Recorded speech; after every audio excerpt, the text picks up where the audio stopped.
काल राजापूरमध्ये पहिली प्रचार सभा संपन्न झाली। उपस्थिती पाहिल्यानंतर जे वातावरण दिसत आहे त्यावरून असं दिसतंय की महायुतीचाच उमेदवार निवडून येईल असे चित्र आहे। जिल्ह्याची राजधानी म्हणजे हा मतदारसंघ। या जिल्ह्यात खासदारांनी केलेली कामे दाखवा। मुस्लिम समाजाने माझ्यावर भरभरून प्रेम केलं आहे। काँग्रेसचा उमेदवार असूनही रत्नागिरीत मला भरभरून मते मिळाली। जैतापूर प्रकल्प पराभवाकडे जाणार हे माहीत होतं, परंतु आम्ही तडजोड केली नसल्याचं माजी खासदार निलेश राणे यांनी म्हटले। त्याचबरोबर तो प्रकल्प परत गेला, आमचा पराभवही झाला। नंतर किती प्रकल्प आले आणि परत गेले, आम्ही कधीही डगमगलेलो नाहीये। तर नारायण राणे यांनी समजूत काढली, त्यामुळे दोन्ही बाजूला तलवारी म्यानमध्ये झाल्या असल्याचं ते म्हणाले। त्याचबरोबर तिकीट कोणाला मिळेल हा विषय नंतरचा आहे, पण एकमेकांचे संबंध न बिघडवता काम करूया। आपण सर्वांनी ठरवलं तर समोरच्या उमेदवाराला इथे 10,000 मते देखील पडणार नाहीत। येणारे दिवस राणेंचेच आहेत। भाजपला इथून चांगलेच दिवस येणार। नावात विनायक जरी असलं तरी कामे मात्र खलनायकाची आहेत। कामे करतात, नुसती टीका करणे, असं यावेळी निलेश राणे यांनी म्हटलंय। उत्तर भारतातले खासदार पहा, हिंदीवर कमांड असते। दक्षिणेतल्या खासदारांकडे हिंदी इंग्लिशवर कमांड असते। विद्यमान खासदारांवर नरेंद्र मोदींची नजर फिरली तर डोळे बंद करतील। जर या रत्नागिरी विधानसभा मतदारसंघाने ठरवलं तर विनायक राऊत यांना 10,000 मते देखील पडणार नसल्याचं माजी खासदार निलेश राणे यांनी म्हटलंय। या निवडणुकीचं महत्त्व आपल्या समोर ठेवलं आणि उपस्थिती बघितल्यानंतर माने साहेब काल राजापूरपासून आणि आज रत्नागिरीमध्ये जी उपस्थिती दिसते, जे वातावरण दिसतंय, तिथे 100% 2024ला महायुतीचाच उमेदवार लोकसभेमध्ये निवडून येणार ही माझ्या मनामध्ये शंका आहे। कारण का चित्रच तसं आहे। मागच्या 10 वर्षांमध्ये खासदार कोण हे दिल्लीला माहित नाही। खासदारांनी काम काय केलं हे जनतेला माहित नाही। असं कुठलं काम, आणि हा तर मतदारसंघ, हा त्यातल्या इकडे कलेक्टर ऑफिस, इकडे SP ऑफिस, आपल्या रत्नागिरी जिल्ह्याची राजधानी म्हणजे हा मतदारसंघ। त्या मतदारसंघामध्ये खासदारांनी केलेलं काम आपण मला सांगावं, कारण का मी महिनाभर शोधतोय। मी एक वेगळी टीम, रिसर्च टीम ठेवली आहे साहेब, की आम्हाला खासदारांचं काम आम्हाला कोणीतरी शोधून दाखवावं। त्यांनी शोधून दाखवलं, त्यांना बक्षीस आहे, त्यांना बक्षीस आहे। आपल्याकडे असेल अलिम्या साहेब, आपण मला द्यावं, आपल्याकडे सगळी माहिती असते ना। त्यांच्याकडे साहेब कुठली कुठली लिस्ट आहे अजून पण आपल्याला निवडणुका झाल्या, आपल्या निवडणुका झाल्या खासदार हो, तेच मी सांगतो। त्यांच्याकडे नुसत्या खासदाराची नाही, अनेक लिस्ट आहेत त्यांच्याकडे ना। राजावर बोलले म्हणून अनुमोदन मिळालं, पत्रकारांनी अनुमोदन। या मतदारसंघामध्ये काम करत असताना मी 3 निवडणुका याच रत्नागिरीमधून लढवलेल्या आहेत। या रत्नागिरी शहरामध्ये खास करून मुस्लिम समाजाने साहेब मला भरभरून प्रेम केलं। या शहरामध्ये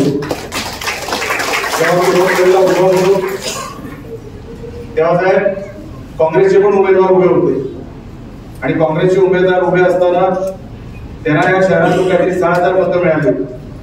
विनायक राऊतांना काहीतरी 12,500 मतं मिळाली, पण मला पावणे 10,000 मतं मिळाली फक्त फ्रीजवर अपक्ष उमेदवाराला। निर्गलवाडा आणि तो सगळा परिसर मुस्लिम समाजाचा असा मागे उभा राहिला। काँग्रेसचा उमेदवार असून सुद्धा मला भरभरून मतं मिळाली। त्या मुस्लिम समाजाचं आपल्यावर प्रेम आहे, खरोखरच प्रेम आहे।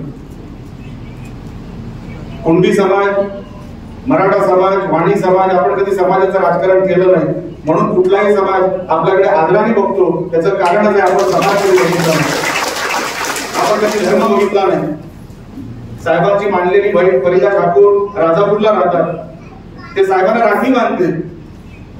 त्या बिचाऱ्यांना चालता येत नाही, बिचाऱ्या कशा कशा येतात, त्यांच्या मानलेल्या बहिणी। फरीदा ठाकूर, त्यांनी जात धर्म पंथ वगैरे कधीच बघितलेलं नाही. माणसाला पोट एक असतं, पोटाला जात नसते आणि त्या पोटाला रिकामं ठेवायचं नसतं. एवढंच मंत्र डोक्यात ठेवून साहेबांनी एवढी वर्ष काम केलं. आणि महाराष्ट्राच्या कुठल्याही राजकारणाच्या तुम्ही राजकारणामध्ये जर तुम्ही कुठेही बघितलं तरी चालू ठेवू ना, तरी कुठेही बघितलं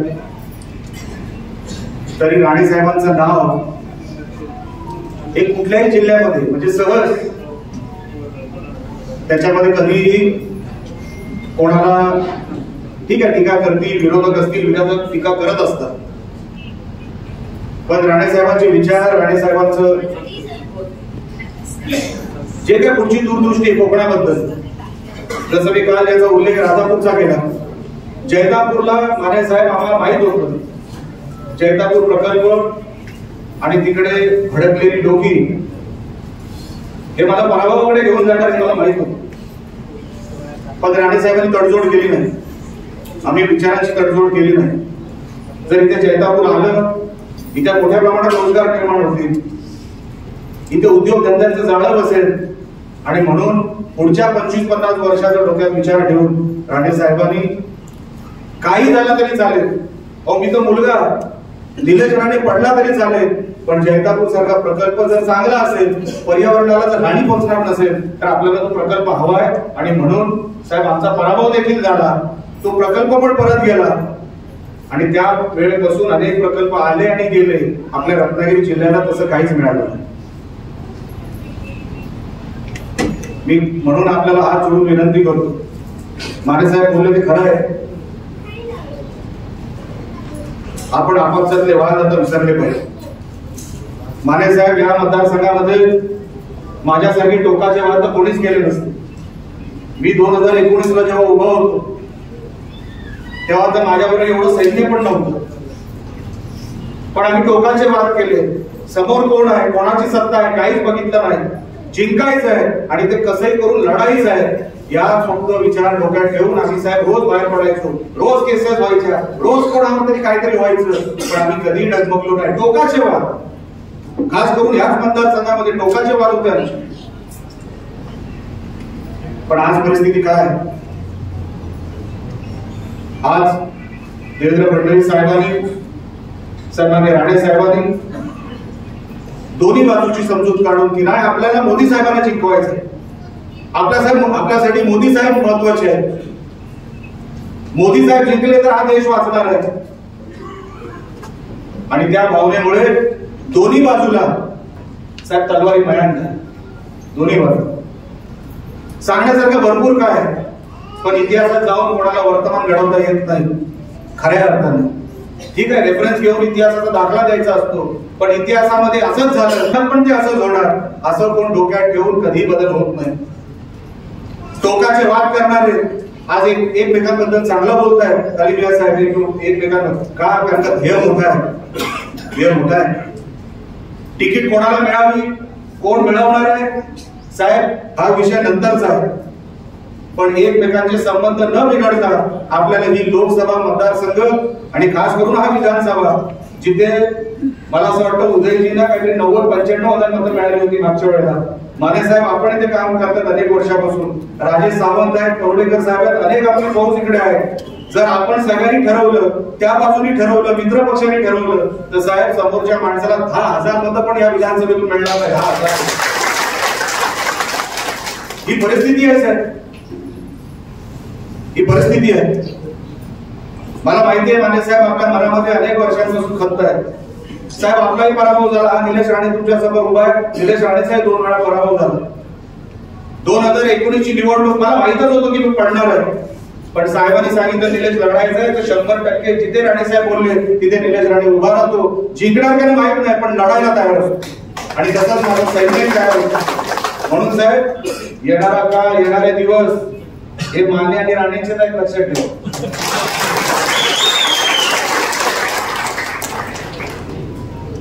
आपल्याला जे काय भोगायचं होतं ते आपण भोगून झालेलं आहे. इथून पुढे भारतीय जनता पक्षाचे चांगलेच दिवस, हा मतदारसंघ असू दे किंवा रत्नागिरी जिल्हा असू दे, चांगलेच दिवस भारतीय जनता पक्षाचे आमच्या कार्यकर्त्यांना, कारण का तुम्ही झुंज दिलेली आहे. एवढी मोठी फौज आज इकडे निर्माण झाली, त्याच्यामध्ये श्रेय रवी चव्हाण साहेबांचं आहे, माने साहेबांचं आहे, राजेशजी सावंतांचे, अनेक लोक जी नवीन आली,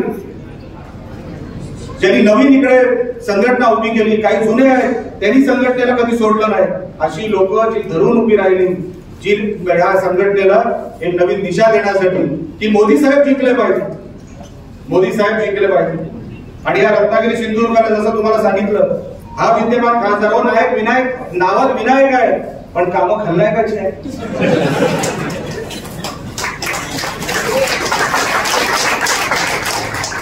आम्हाला वाटलं काहीतरी चांगलं करेल विनायक, आणि काम काय करू, नुसतं आल्याला टीका करणार, आणि टीका पण धड करत नाही, काय बोलतो एकदम. खरोखरच सांगतो तुम्हाला, अहो त्या सभागृहामध्ये 543 खासदार, 543 खासदारांचा तो पार्लिमेंट, ते सभागृह, त्या 543 खासदारांमध्ये आपल्या रत्नागिरी सिंधुदुर्गाचे एक खासदार, त्यांनी वजनच जर पाडलं नाही.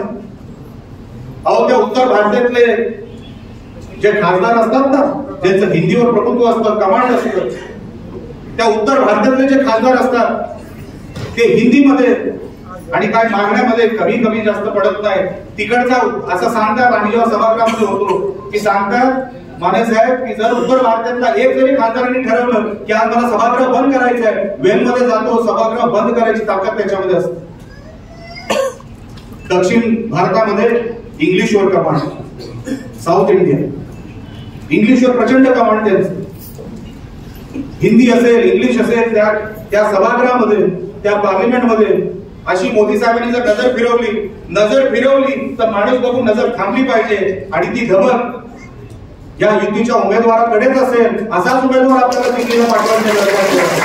रत्नागिरीची आपण राजधानीत आहोत, परिसर बघा आजूबाजूचा, 10 जिल्हा परिषदचा हा मतदारसंघ, विधानसभेचा बघा आजूबाजूला, तुमच्या आजूबाजूला गावाच्या, आपल्याला कुठल्या गोष्टीची गरज आहे. अहो तिकडे आपला माणूस, हक्काचा माणूस गेला पार्लिमेंट मध्ये, तर साहेब आम्हाला फूड प्रोसेसिंग इंडस्ट्री पाहिजे, तुम्हाला फूड प्रोसेसिंग इंडस्ट्री जर कोण देणार असेल तर तिकडे वजनदार माणूस पाहिजे. आणि वजनदार माणूस कोण आहे हे मला वेगळ्या शब्दात सांगायची काही गरज नाही आपल्याला. म्हणून मी विनंती करण्यासाठी बोलण्यासारखं भरपूर आहे, पण अजून महिना जायचा आहे.